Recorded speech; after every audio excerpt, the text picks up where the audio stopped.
जब किसी इंसान की मृत्यु होती है तो उसके घर के बाहर तुरंत भीड़ लग जाती है। दूर दूर से रिश्तेदार जमा हो जाते हैं, पड़ोसी इकट्ठे हो जाते हैं और घर का आंगन लोगों से भर जाता है। चारों तरफ रोना धोना मच जाता है। कुछ लोग सच में दुखी होते हैं तो कुछ सिर्फ रस्म अदायगी के लिए आंसू बहाते हैं और फिर तैयारियां शुरू हो जाती हैं उस अंतिम यात्रा की जो निकलती है शमशान घाट की तरफ। बांस की अर्थी बनाई जाती है, फूलों से सजाया जाता है और उस शरीर को सफेद कफन में लपेटकर उस पर लिटा दिया जाता है। राम नाम सत्य है, सत्य बोलो राम नाम सत्य है, कि नारे गूंजने लगते हैं जब वो अर्थी उठती है। और देखिए विडंबना, उस शरीर को जिसे कल तक रेशम और मखमल के गद्दों पर भी नींद नहीं आती थी, जिसे एसी कमरे में भी गर्मी लगती थी, जिसे नर्म तकिए चाहिए थे सोने के लिए, आज उसी शरीर को मोटी मोटी लकड़ियों के ढेर पर बेरहमी से लिटा दिया जाता है, आग लगा दी जाती है। और जब वो शरीर धू धू करके जलने लगता है, जब लपटें उठने लगती हैं और चिता की गर्मी चारों तरफ फैलने लगती है, तो धीरे धीरे सारे रिश्तेदार, सारे दोस्त, सारे परिचित और यहाँ तक कि परिवार के करीबी सदस्य भी वहां से जाने लगते हैं। पहले दूर के रिश्तेदार जाते हैं, फिर पड़ोसी, फिर दोस्त और आखिर में करीबी परिवार वाले भी। वो पीछे मुड़कर भी नहीं देखते, ये मन में सोच कर कि अब सब खत्म हो गया, जो होना था हो गया, अब उस शरीर के लिए कुछ नहीं किया जा सकता। लेकिन क्या सच में सब खत्म हो गया है? क्या मौत के साथ कहानी समाप्त हो जाती है? नहीं, बिल्कुल नहीं। यहीं से ठीक इसी पल से शुरू होता है वो भयानक, रोंगटे खड़े कर देने वाला और अविश्वसनीय सच, जिसके बारे में हमारे प्राचीन ग्रंथ गरुड़ पुराण के प्रेतखंड में अत्यंत विस्तार से वर्णन किया गया है। जब श्मशान भूमि में मौजूद आखिरी आदमी भी वहां से चला जाता है, जब आसपास कोई इंसान नहीं बचता, जब चिता की धधकती आग धीरे धीरे बुझने लगती है और वहां सिर्फ गर्म राख का ढेर रह जाता है, जब चारों तरफ एक भयानक सन्नाटा छा जाता है जिसमें सिर्फ हवा की सरसराहट सुनाई देती है, तब भी वहां एक शख्स खड़ा रह जाता है। वो कोई जीवित इंसान नहीं होता, वो कोई शमशान का कर्मचारी नहीं होता, वो है उस मृतक की आत्मा जो अपनी ही बुझती चिता के पास, अपनी ही राख के ढेर के बगल में स्तब्ध होकर खड़ी है और उस भयावह मंजर को अपनी आंखों से देख रही होती है। जरा एक पल के लिए सोचिए, अपने आप को उस आत्मा की जगह रखकर महसूस कीजिए। वो आत्मा जो कुछ ही घंटे पहले, बल्कि कुछ पल पहले तक उस शरीर के अंदर थी, जो उस शरीर को अपना असली घर मानती थी, जो हर सांस के साथ उस शरीर में धड़कती थी, आज वो उसी शरीर को राख के काले धूसर ढेर में तब्दील होता हुआ देख रही है। उसे विश्वास ही नहीं होता कि ये सब सच में हो रहा है। उसे लगता है जैसे कोई बुरा सपना है जिससे वो जागना चाहती है लेकिन जाग नहीं पाए रही। वो सोचती है कि जिस शरीर को मैंने पूरी जिंदगी इतने प्यार से संवारा, सजाया, सुबह उठकर जिसे नहलाया, महंगे साबुन लगाए, खुशबूदार तेल मला, जिसे भूख लगने पर स्वादिष्ट खाना खिलाया, प्यास लगने पर शीतल जल पिलाया, ठंड लगने पर गर्म कपड़े पहनाए, धूप से बचाया, बारिश से बचाया, जिस चेहरे को रोज आईने में देखकर मुझे गुरूर होता था, जिन आंखों से मैं दुनिया देखती थी, जिन हाथों से मैं काम करती थी, वो सब अब सिर्फ एक मुट्ठी राख बनकर रह गया है। वो राख जो हवा के झोंके से उड़ रही है, जिसमें अब कोई पहचान नहीं बची, कोई सुंदरता नहीं बची, कुछ भी नहीं बचा। गरुड़ पुराण बड़ी स्पष्टता से कहता है कि दाह संस्कार के ठीक बाद का 1 घंटा, वो 60 मिनट का समय आत्मा के लिए सबसे अधिक कष्टदायी, सबसे ज्यादा डरावना, सबसे ज्यादा पीड़ादायक और सबसे अधिक भारी होता है। ये वो निर्णायक समय होता है जब आत्मा को पहली बार, एकदम पहली बार ये गहरा एहसास होता है कि अब वो इस भौतिक संसार का, इस ठोस दुनिया का हिस्सा नहीं रही। अब वो एक सूक्ष्म शरीर में है जिसे कोई देख नहीं सकता, कोई सुन नहीं सकता, कोई महसूस नहीं कर सकता। इस 1 घंटे में श्मशान की उस भयानक, दिल दहला देने वाली खामोशी में, उस निर्जन और वीरान जगह पर आत्मा के साथ क्या क्या घटता है, उसे किस किस तरह के अनुभव होते हैं, उसे क्या क्या दिखाई देता है, उसे कौन कौन सी चीजें महसूस होती हैं, और सबसे बड़ा सवाल यह कि वो वहां से तुरंत यमलोक क्यों नहीं जाती, क्यों उसे उस भयावह जगह पर रुकना पड़ता है। सबसे पहले हमें उस स्थिति को गहराई से समझना होगा जब शरीर अग्नि में जल रहा होता है। हिंदू शास्त्रों और धर्म ग्रंथों के अनुसार जब तक शरीर पूरी तरह से पूर्णतः नहीं जल जाता, जब तक उसका एक एक अंग राख में नहीं बदल जाता, तब तक आत्मा के मन में एक गहरा मोह, एक आसक्ति, एक लगाव बना रहता है। उसे लगता है कि शायद, बस शायद मैं वापस इस शरीर में प्रवेश कर सकूं, शायद यह सब एक गलतफहमी है, शायद मैं फिर से जिंदा हो सकूं, फिर से सांस ले सकूं, फिर से चल सकूं, फिर से बोल सकूं। वो आत्मा बार बार बेचैनी से उस जलते हुए शरीर के पास जाती है, उसके चारों तरफ चक्कर लगाती है, उसे छूने की कोशिश करती है, लेकिन आग की भयंकर तपन, उसकी जलती लपटें और यमदूतों का अदृश्य पाश, उनकी अदृश्य रस्सियां उसे उस शरीर में घुसने नहीं देती, वापस धकेल देती हैं। वो असहाय होकर देखती है कि कैसे उसकी त्वचा काली होकर जल रही है, कैसे उसकी हड्डियां तपकर चटकने की आवाजें कर रही हैं, कैसे उसका पूरा शरीर विकृत होता जा रहा है। ये दृश्य उसके लिए किसी प्रलय से, किसी महाविनाश से कम नहीं होता। यह उसकी अपनी आंखों के सामने घटित होने वाला सबसे भयानक अनुभव है। और फिर आता है वो सबसे दर्दन आंख, सबसे पीड़ादायक पल, जिसे कपाल क्रिया कहते हैं। जब घर का कोई सदस्य, अक्सर बेटा या कोई पुरुष सदस्य, बांस के लंबे डंडे से जोर से जलते हुए शव के सिर के हिस्से पर प्रहार करता है और सिर की खोपड़ी को फोड़ देता है ताकि अंदर की गर्मी बाहर निकल सके। ये दृश्य देखने में जितना भयानक और विचलित करने वाला है, आत्मा के लिए ये उससे कहीं ज्यादा, 1000 गुना ज्यादा पीड़ादायक होता है। गरुड़ पुराण में विस्तार से वर्णन है कि जैसे ही कपाल फटता है, एक जोरदार धमाका होता है, एक विस्फोट जैसी आवाज गूंजती है जो सिर्फ और सिर्फ उस आत्मा को सुनाई देती है। ये वो निर्णायक, वो अंतिम पल है जब आत्मा का शरीर से आखिरी बंधन, आखिरी डोर, आखिरी नाता टूट जाता है।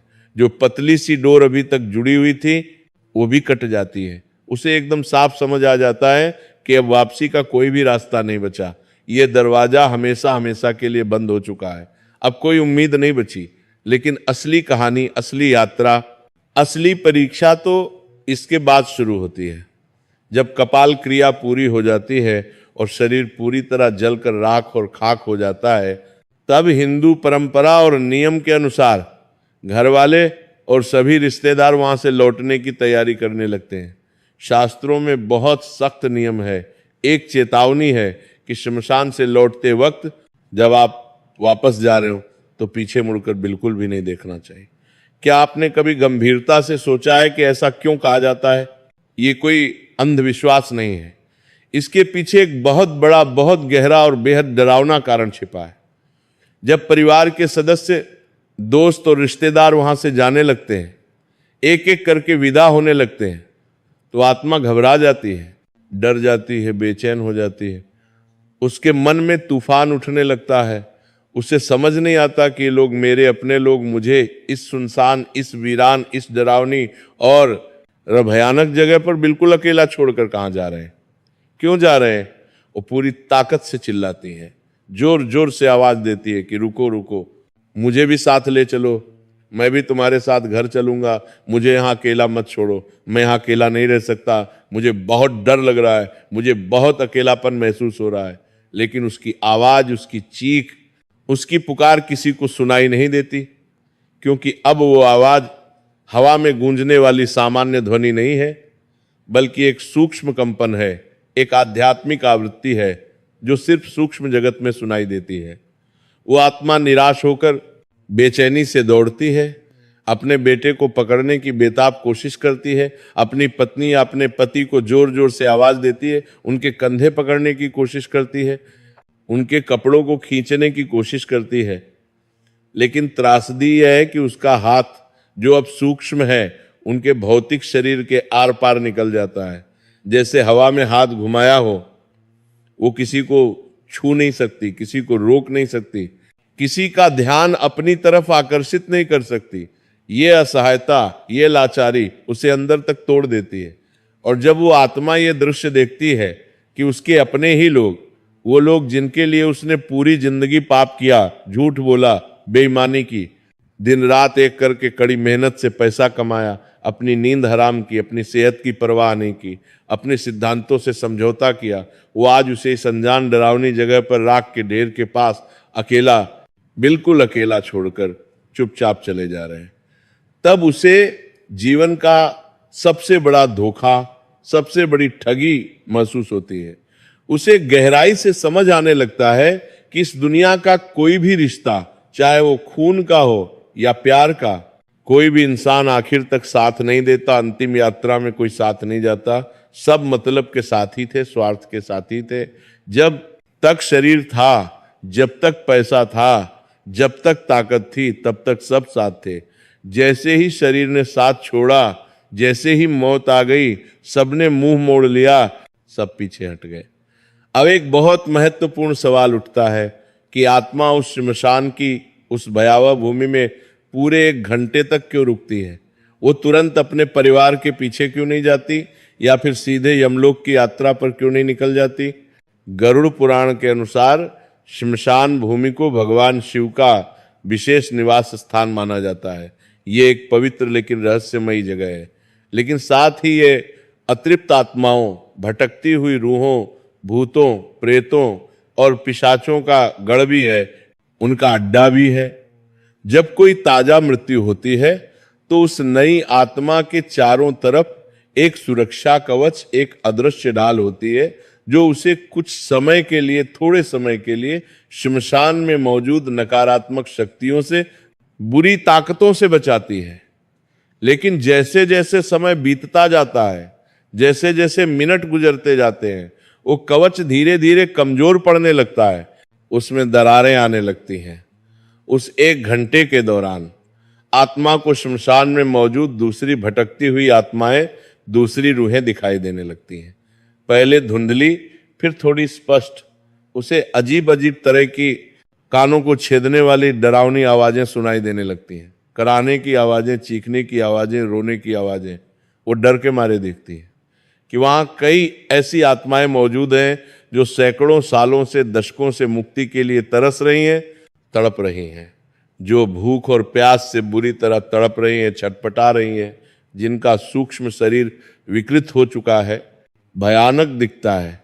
कुछ आत्माएं हवा में तैरती हुई दिखाई देती हैं, तो कुछ जमीन पर सांप की तरह रेंगती हुई दिखाई देती हैं। वो सभी उस नई आत्मा को देखकर उसकी तरफ लपकने लगती हैं, उसे डराने की कोशिश करती हैं, उसे अपने साथ खींचने की कोशिश करती हैं। यह दृश्य देखकर वो नई आत्मा डर के मारे आतंक से कांपने लगती है, उसके रोंगटे खड़े हो जाते हैं। वो छिपने की कोई जगह ढूंढने लगती है, कोई आड़ ढूंढती है, लेकिन श्मशान के उस खुले विशाल मैदान में छिपने की कोई जगह नहीं होती। चारों तरफ खुला आसमान, जमीन पर राख और बुझती चिताएं। अब उसे अपनी गलतियों का, अपने पापों का, अपने बुरे कर्मों का गहरा पछतावा होने लगता है। वो मन ही मन सोचने लगती है कि काश मैंने जीवन में कुछ पुण्य का काम किया होता, काश मैंने गरीबों की मदद की होती, काश मैंने मंदिर में दान दिया होता, काश मैंने रोज भगवान का नाम लिया होता, प्रार्थना की होती, तो शायद आज मुझे भयानक दिन नहीं देखना पड़ता, ये कष्ट नहीं भोगना पड़ता।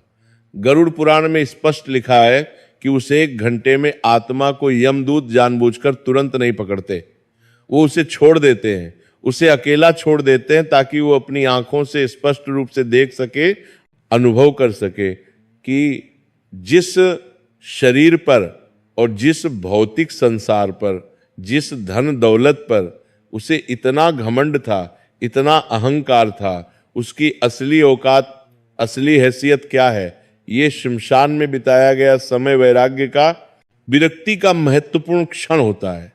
ये आत्मा को ये गहरा एहसास दिलाने के लिए होता है कि तूने क्या खोया है और क्या पाया है, तूने सारी जिंदगी क्या किया और अब तेरे पास बचा क्या है। इसलिए उसे वहां रुकना पड़ता है, इंतजार करना पड़ता है। उस दौरान आत्मा को एक बहुत ही विचित्र, असामान्य अनुभव होता है। उसे समय का कोई सही ज्ञान नहीं रहता, समय का बोध खत्म हो जाता है। जो हमारे लिए पृथ्वी पर सिर्फ 1 घंटा है, 60 मिनट है, वो उस आत्मा के लिए कई कई दिनों के बराबर, यहाँ तक कि महीनों के बराबर लगता है। उस अकेलेपन में, उस भयानक सन्नाटे में, उस निर्जन वातावरण में उसे अपने पूरे जीवन की रील दिखाई देने लगती है। गरुड़ लूर पुराण से जीवन समीक्षा या लाइफ रिव्यू कहता है, छोटे बच्चे के रूप में जन्म से लेकर जवानी तक, और जवानी से लेकर बुढ़ापे तक, और बुढ़ापे से लेकर मृत्यु तक उसने जो भी कर्म किया, अच्छा हो या बुरा, चाहे वो बंद कमरे में चुपके से किया हो या सबके सामने खुलकर किया हो, सब कुछ, हर एक घटना, हर एक पल उसकी आंखों के सामने सिनेमा की तरह तैरने लगता है, चलने लगता है। उसने किस किस का दिल दुखाया था, किस किस को तकलीफ पहुंचाई थी, किस किस का हक मारा था, किस किस का पैसा हड़पा था, किस किस को धोखा दिया था, किस से झूठ बोला था, किसके साथ बेईमानी की थी, वो सब कुछ विस्तार से उसे याद आने लगता है, दिखाई देने लगता है। और सबसे बड़ी, सबसे महत्वपूर्ण बात यह है कि उसे यह भी स्पष्ट दिखाई देता है कि उसके उन कर्मों का, उसके उन कामों का दूसरे लोगों पर, दूसरे जीवों पर क्या गहरा असर पड़ा था। अगर उसने किसी गरीब मजदूर की मेहनत की कमाई मारी थी, उसका पैसा नहीं दिया था, तो उसे अब उस गरीब के छोटे छोटे भूखे बच्चे रोते हुए दिखाई देते हैं। अगर उसने किसी बेजुबान जानवर को पत्थर मारा था, लाठी से पीटा था, तो उसे उस जानवर का दर्द, उसकी पीड़ा महसूस होती है। ये मानसिक पीड़ा, ये आत्मिक कष्ट किसी भी शारीरिक पीड़ा से कई गुना, हजार गुना ज्यादा भयंकर होती है। आत्मा जोर जोर से चीखती है, बिलख बिलख कर रोती है, अपने किए पर पछताती है। लेकिन वहां उस निर्जन श्मशान में उसके आंसू पोंछने वाला कोई नहीं होता, उसे सांत्वना देने वाला कोई नहीं होता। वहां सिर्फ ठंडी हवा की सनसनाहट होती है और दूर कहीं से कुत्तों के रोने की, उनके चीखने की डरावनी आवाज आती है। ये वो समय है, वो पल है जब इंसान को अपनी असलियत का पता चलता है, अपनी सच्चाई का एहसास होता है। उसे समझ आता है कि जिन पद, प्रतिष्ठा, शोहरत और पैसों का उसे इतना घमंड था, इतना गुरूर था, वो सब चीजें तो शमश आन के मुख्य गेट के बाहर ही छूट गई, रह गई। शमशान के अंदर तो सिर्फ वो और उसके अच्छे बुरे कर्म ही आए हैं, बाकी सब कुछ बाहर ही रह गया। शमशान की उस भूमि पर अकेला खड़ा होकर, बेसहारा खड़ा होकर आत्मा देखती रहती है कि उसके शरीर की राख अब धीरे धीरे ठंडी होती जा रही है।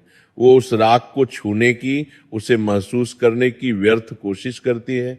उसे याद आता है कि इसी शरीर पर मैं महंगे ब्रांडेड कपड़े पहनती थी, सोने चांदी के आभूषण पहनती थी, इस शरीर को महंगे इत्र से खुशबूदार बनाती थी, इसे सजाने संवारने में घंटों बिताती थी।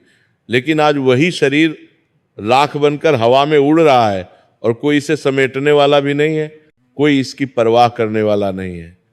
ये शून्यता, ये खालीपन उसे अंदर तक तोड़ देती है, उसे बिखेर देती है। लेकिन कहानी, ये रोंगटे खड़े करने वाली कहानी यहीं खत्म नहीं होती।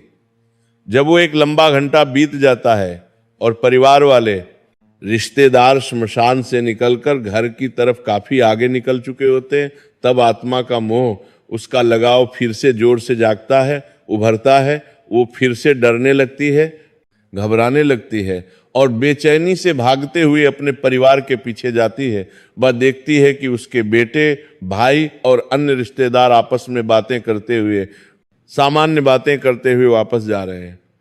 वो उत्सुकता से उनकी बातें सुनने की कोशिश करती है और कई बार अक्सर उसे यह सुनकर गहरा धक्का लगता है, दिल टूट जाता है कि वे लोग उसके जाने का दुख मनाने के बजाय, उसके बारे में बात करने के बजाय उसके बैंक खाते की बातें कर रहे हैं, उसकी जायदाद की चर्चा कर रहे हैं, उसकी संपत्ति के बारे में योजना बना रहे हैं।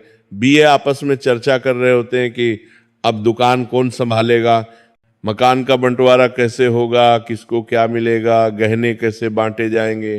ये सब सुनकर आत्मा को ऐसा लगता है जैसे किसी ने उसके सीने में सीधा खंजर घोंप दिया हो, तेज चाकू मार दिया हो। वो बेबसी से चिल्लाती है, अरे मूर्खों, अरे अंधों, मैं अभी गया भी नहीं, मेरी चिता की राख अभी गर्म है और तुम लोगों ने बंटवारा शुरू कर दिया। तुम्हें जरा भी दुख नहीं है, लेकिन उसकी आवाज, उसकी पीड़ा उन तक नहीं पहुंचती, वे सुन नहीं पाते। इसीलिए हमारी परंपरा में, हमारे रीति रिवाजों में कहा जाता है कि शमशान से घर में प्रवेश करने से ठीक पहले लोहे को छूना चाहिए, आग को छूना चाहिए, या नीम की कड़वी पत्ती चबानी चाहिए। ये सब इसलिए किया जाता है ताकि अगर वो आत्मा मोहवश, लगावश आपके पीछे पीछे घर तक आ गई है तो वो घर के अंदर प्रवेश ना कर सके, दरवाजे पर ही रुक जाए। क्योंकि अगर मृत्यु के तुरंत बाद जब आत्मा अभी यमलोक नहीं गई है और वो किसी तरह घर में प्रवेश कर जाए और फिर उसे समय पर मुक्ति न मिले, तो उस घर में प्रेत बनकर, भूत बनकर रहने लगती है, वो वहीं फंस जाती है और परिवार वालों को परेशान करने लगती है। गरुड़ पुराण में बड़े विस्तार से लिखा है कि आत्मा को बहुत तेज असहनीय प्यास लगती है। दाह संस्कार की भयंकर गर्मी से, चिता की आग की तपन से उसका सूक्ष्म शरीर जल रहा होता है, तप रहा होता है। वो पानी मांगती है, चिल्ला चिल्ला कर पानी मांगती है। वो अपने घर के मटकों के पास जाती है जहां ठंडा पानी रखा होता है। वो अपने रिश्तेदारों के पास जाती है जो गिलास में पानी पी रहे होते हैं, लेकिन त्रासदी यह है कि वह वो पानी पी नहीं सकती, एक बूंद भी नहीं पी सकती। उसकी गर्दन, जिसे गरुड़ पुराण में सुई की नोक जितना पतला बताया गया है, इतनी पतली, इतनी सक्रिय हो जाती है कि वो पानी की एक बूंद भी निगल नहीं पाती। ये कष्ट है, ये सजा है उसके मोह की, उसकी आसक्ति की, जो उसने पूरा जीवन भर पाली थी, बढ़ाई थी। इसी तरह उसे भूख भी लगती है, तेज भूख। वो अपने घर की रसोई में जाती है जहां उसका मनपसंद खाना बनता था, जहां की खुशबू वो पहचानती है, लेकिन वो उस खाने को खा नहीं सकती, एक ग्रास भी नहीं खा सकती। वो सिर्फ उसकी खुशबू ले सकती है, बस महसूस कर सकती है। ये बेबसी या समर्थता उसे तोड़कर रख देती है। डरा सेब पर नेत्रबंतु बत्ती की उसे पागल बनाने लगती है। जब वो 1 घंटे के बाद जब आत्मा किसी तरह अपने घर पहुंच जाती है तो वो वहां का नजारा देखती है। वो देखती है कि लोग उसकी फोटो पर सफेद कपड़ा डालकर माला चढ़ा रहे हैं, अगरबत्ती जला रहे हैं। कुछ लोग सच में उसके जाने का दुख मना रहे हैं, रो रहे हैं, तो वहीं कुछ लोग एक कोने में बैठकर उसकी संपत्ति की, उसके पैसे की, उसके घर की और बंटवारे की बातें कर रहे हैं, योजनाएं बना रहे हैं। ये सब देखकर आत्मा को बहुत गहरा आघात लगता है। उसे ये कड़वा सच समझ आता है कि मेरे जाने के बाद भी दुनिया बिल्कुल वैसी ही चल रही है जैसे पहले चलती थी। किसी के रुकने से, किसी के मरने से कुछ नहीं रुकता, सब चलता रहता है। जिन पैसों के लिए, जिन रुपयों के लिए उसने अपने भाई से लड़ाई की थी, झगड़ा किया था, जिन गहनों के लिए, जिन जमीन जायदाद के लिए उसने दूसरों का दिल दुखाया था, उनका हक मारा था, आज वो सब चीजें यहीं पड़ी रह गई हैं, धरी रह गई हैं, और वो खाली हाथ, नंगा और बिल्कुल बेबस, असहाय खड़ा है, कुछ नहीं ले जा सका। उसे अपने ही घर में, जहां उसने जिंदगी बिताई, बेगानापन महसूस होने लगता है। वो अपनी ही पसंदीदा कुर्सी पर बैठना चाहता है जहां वो रोज बैठता था, लेकिन बैठ नहीं पाता, उसका शरीर कुर्सी के आर पार निकल जाता है। वो अपने छोटे बच्चों के सिर पर प्यार से हाथ रखना चाहता है, उन्हें आशीर्वाद देना चाहता है, लेकिन रख नहीं पाता। वो अपनी पत्नी को या अपने पति को रोते हुए देखता है और उसे चुप कराने की, उसे दिलासा देने की कोशिश करता है, लेकिन वो उसे महसूस नहीं कर पाती, उसकी मौजूदगी भांप नहीं पाती, ये पूर्ण खीर मामला नहीं पाती। देखिए, समर्थता यह लाचारी आत्मा को मानसिक रूप से पागल कर देती है। वो बार बार दीवार से टकराती है इस उम्मीद में कि शायद कोई उसे महसूस कर ले। आईने के सामने जाकर खुद को देखने की कोशिश करती है, लेकिन आईने में कोई प्रतिबिंब नहीं बनता, वहां कुछ दिखाई नहीं देता। गरुड़ पुराण ये भी विस्तार से बताता है कि मृत्यु के बाद आत्मा की याददाश्त, जिसे हम स्मृति कहते हैं, अचानक बहुत तेज, बहुत शार्प हो जाती है। उसे अपने छोटे बचपन से लेकर बुढ़ापे तक का एक एक पल, एक एक घटना क्रिस्टल क्लियर याद आने लगता है। उसने कब किस दिन किससे झूठ बोला था, कब किस गरीब को सताया था, ठगा था, कब किस बेजुबान जानवर को बेवजह मारा था, पीटा था। उसे सब कुछ बिल्कुल साफ साफ एक फिल्म की तरह दिखाई देने लगता है। उस वक्त उसे जो पछतावा होता है, जो गिल्ट होता है, उसकी आग चिता की भौतिक आग से भी कहीं ज्यादा तेज, कहीं ज्यादा जलाने वाली होती है। वो चीखती है, गिड़गिड़ाती है, हे भगवान, हे ईश्वर, मुझे बस एक मौका और दे दो, सिर्फ एक मौका, मुझे वापस धरती पर भेज दो, मुझे दोबारा जीवन दे दो। मैं वादा करता हूं मैं सब कुछ ठीक कर दूंगा, सब ठीक कर दूंगा, मैं खूब दान करूंगा, मैं रोज पूजा करूंगा, मैं अच्छा इंसान बनूंगा। लेकिन नियति का, प्रकृति का, समय का पहिया कभी उल्टा नहीं घूमता, पीछे नहीं जाता। जो हो गया सो हो गया, अब पछताने से कुछ नहीं होता। उसी समय आत्मा को यमदूतों का असली वास्तविक रूप दिखाई देने लगता है। जो यमदूत पहले उसे सिर्फ धुंधली परछाई जैसे, काली छाया जैसे लग रहे थे, अब वो धीरे धीरे स्पष्ट होने लगते हैं, साफ दिखाई देने लगते हैं। पापी आत्मा के लिए उनका रूप अत्यंत भयानक, बेहद डरावना होता है। उनकी आंखें लाल अंगारों जैसी जलती हुई होती हैं, बाल बिखरे हुए, उलझे हुए होते हैं, दांत लंबे लंबे बाहर निकले हुए होते हैं, और हाथ में काला पाश, काली रस्सी होती है। वो आपस में कर्कश आवाज में बात करते हैं, इस पापी को किस नरक में ले जाना है, इसने कौन कौन से पाप किए हैं, इसके लिए कौन सी सजा तय है, इसके लिए कौन सी प्रभात। उनकी ये बातें सुनकर आत्मा थर थर थर थर कांपने लगती है, डर से उसका बुरा हाल हो जाता है। लेकिन जो पुण्य आत्मा होती है, जिसने पूरे जीवन भर ईमानदारी से धर्म का पालन किया होता है, सच्चाई से जीवन जिया होता है, अच्छे कर्म किए होते हैं, उसे वो यमदूत सौम्य, शांत और सुंदर दिखाई देते हैं। वे उससे सम्मान और आदर से बात करते हैं और उसे सांत्वना देते हैं, ढांढस बंधाते हैं कि घबराओ नहीं, तुम्हारे अच्छे कर्मों का फल तुम्हें मिलेगा। ये सब हमारे कर्मों का ही प्रतिबिंब है, हमारे कर्मों का ही परिणाम है। जैसा हम करते हैं, जैसा हम बोते हैं, वैसा ही हमें अंत में काटना पड़ता है, वैसा ही दिखाई देता है। ये पूरा 1 घंटा जो आत्मा पहले शमशान की भूमि में और फिर अपने घर के दरवाजे पर, अपने घर के अंदर बिताती है, ये उसे ये गहराई से समझने के लिए पर्याप्त होता है, काफी होता है कि जीवन का असली उद्देश्य क्या था, जीवन का वास्तविक अर्थ क्या है। हम सब पूरी जिंदगी भागते ही रहते हैं, दौड़ते ही रहते हैं, पैसा कमाने के लिए, ज्यादा से ज्यादा धन इकट्ठा करने के लिए, नाम कमाने के लिए, शोहरत पाने के लिए, बड़ा आलीशान घर बनाने के लिए, महंगी गाड़ी खरीदने के लिए। इस दौड़ में हम अपने रिश्तों को दांव पर लगा देते हैं, बलिदान कर देते हैं, अपनी नैतिकता को भूल जाते हैं, अपने सिद्धांतों से समझौता कर लेते हैं। लेकिन अंत में, उस अंतिम 1 घंटे में जब हम अकेले खड़े होते हैं, हमारे पास सिर्फ और सिर्फ हमारे कर्म होते हैं, बस वही साथ जाते हैं। अगर आपने जीवन में कभी किसी प्यासे को पानी पिलाया है, प्यार से पानी दिया है, तो उस कठिन वक्त आपको ठंडक महसूस होगी, शांति मिलेगी। अगर आपने किसी नंगे को, किसी जरूरतमंद को कपड़ा दिया है, तो उस वक्त आपको सुरक्षा का एहसास महसूस होगा। लेकिन अगर आपने जीवन भर सिर्फ छीना है, लूटा है, सिर्फ बटोरा है, जमा किया है, कभी किसी को कुछ दिया नहीं, तो उस वक्त आपको सिर्फ तड़प मिलेगी, सिर्फ पछतावा मिलेगा, सिर्फ कष्ट मिलेगा। गरुड़ पुराण का ये पवित्र ज्ञान, ये गहरी शिक्षा हमें डराने के लिए नहीं है, आतंकित करने के लिए नहीं है, ये हमें जगाने के लिए है, होश में लाने के लिए है।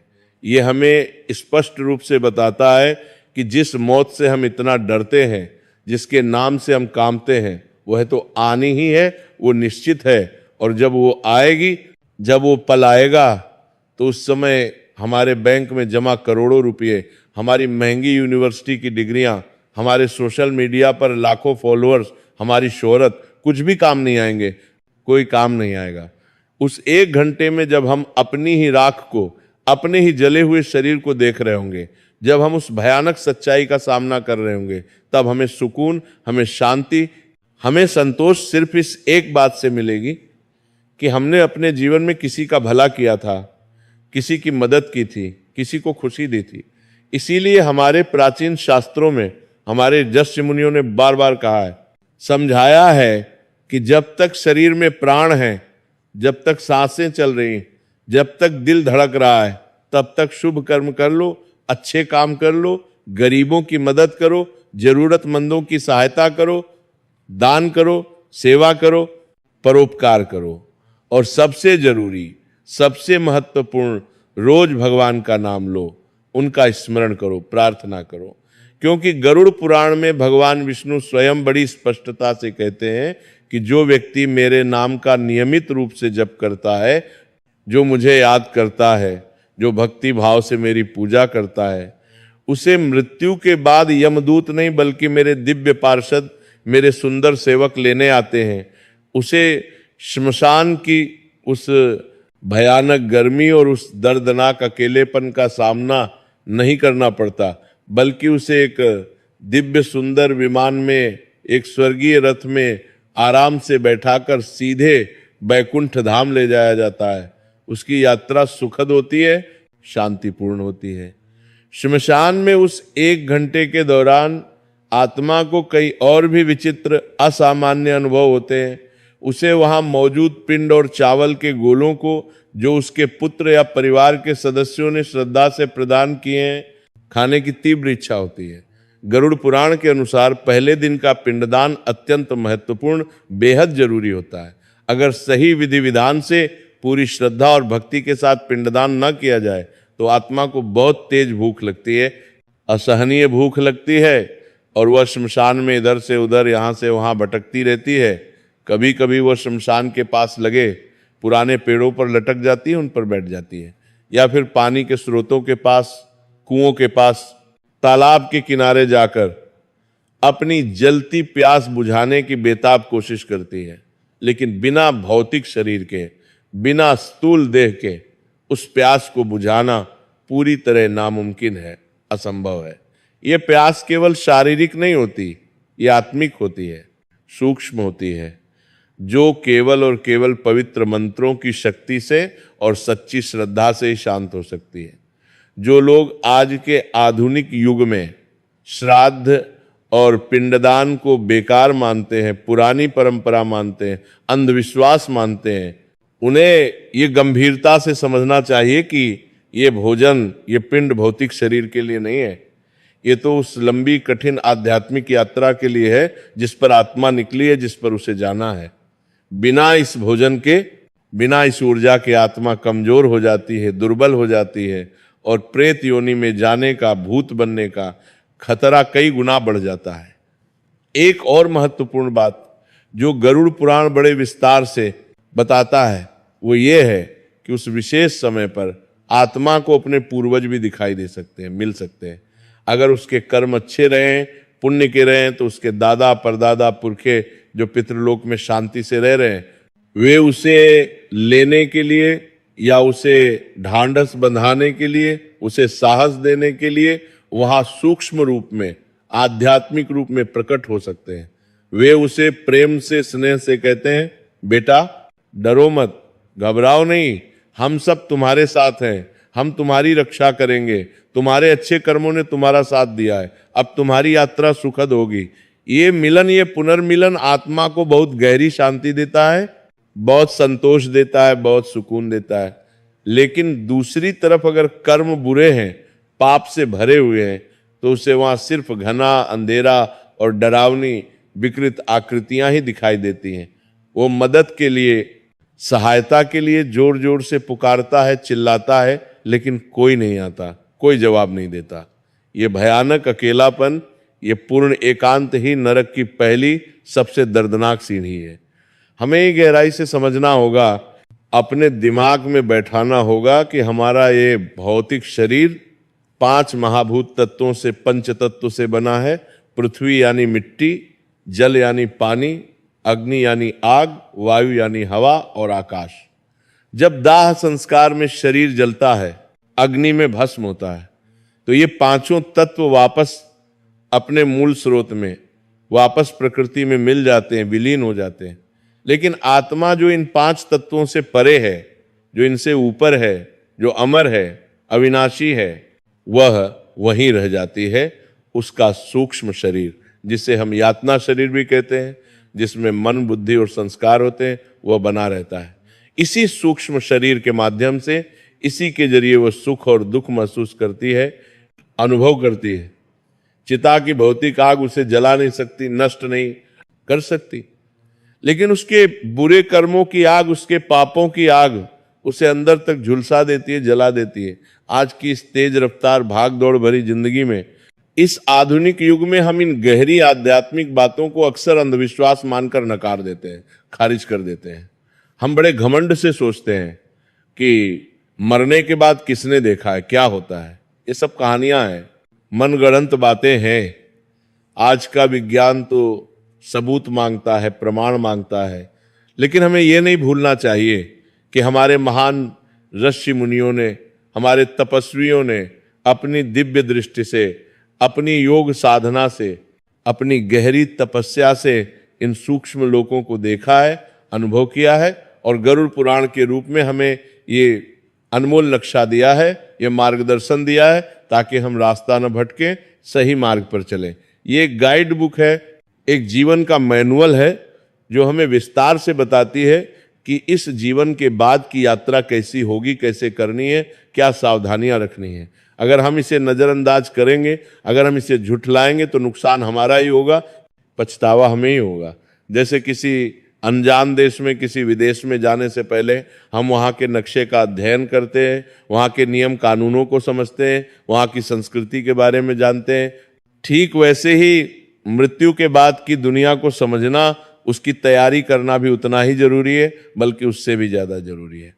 गरुड़ पुराण में यह भी बड़े विस्तार से बताया गया है कि जिन लोगों की अकाल मृत्यु होती है, असमय मृत्यु होती है, यानी जो अपने निर्धारित समय से पहले ही दुर्घटना में, सड़क हादसे में, आत्महत्या से, हत्या से या किसी भयानक महामारी के कारण मर जाते हैं, उनकी स्थिति उस 1 घंटे में और भी कहीं ज्यादा दर्दनाक और भी ज्यादा पीड़ादायक होती है। उन्हें ठीक से समझ ही नहीं आता कि उनके साथ अच्छा न क्या हो गया, क्यों हो गया। एक पल पहले तो वे जिंदा थे और अचानक सब कुछ खत्म हो गया। वे अपनी कटी फटी, बिखरी हुई या बुरी तरह जली हुई देह को देखकर और भी ज्यादा डर जाते हैं, सदमे में आ जाते हैं। उनका मोह, उनका लगाव और भी कई गुना ज्यादा गहरा होता है, क्योंकि उनकी सांसारिक इच्छाएं अभी अधूरी होती हैं, उनके सपने अधूरे होते हैं, उनका जीवन चक्र, उनकी आयु पूरी नहीं हुई होती। वे सोचते रहते हैं कि मुझे अभी तो बहुत कुछ करना था, बहुत कुछ देखना था। ऐसी अकाल मृत्यु की स्थिति में उनके लिए पिंडदान, तर्पण, श्राद्ध और नारायण बलि जैसी विशेष पूजाएं और भी ज्यादा जरूरी और भी ज्यादा महत्वपूर्ण हो जाती हैं।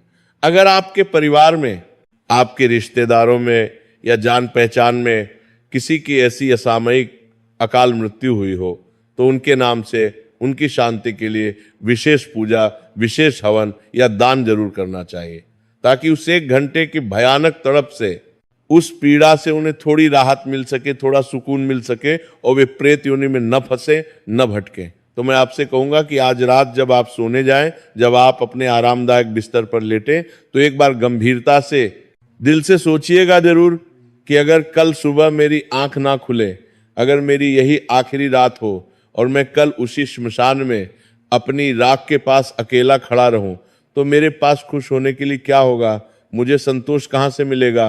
क्या मेरे पास कोई ऐसा पुण्य का कर्म है, कोई ऐसी अच्छाई है जिसे देखकर मैं गर्व से सीना तान कर कह सकूं कि हाँ, मेरा जीवन सार्थक था, मेरा जीवन सफल था, मैंने कुछ अच्छा किया। अगर इस सवाल का जवाब ना है, अगर आपके पास कोई संतोषजनक जवाब नहीं है, तो सुनिए, अभी भी देर नहीं हुई है, अभी भी समय है, सांसें चल रही हैं, मतलब अभी भी मौका बाकी है, अवसर है। आज से ही, अभी इसी पल से अपने जीवन की दिशा बदल दीजिए, अपना रास्ता बदल दीजिए।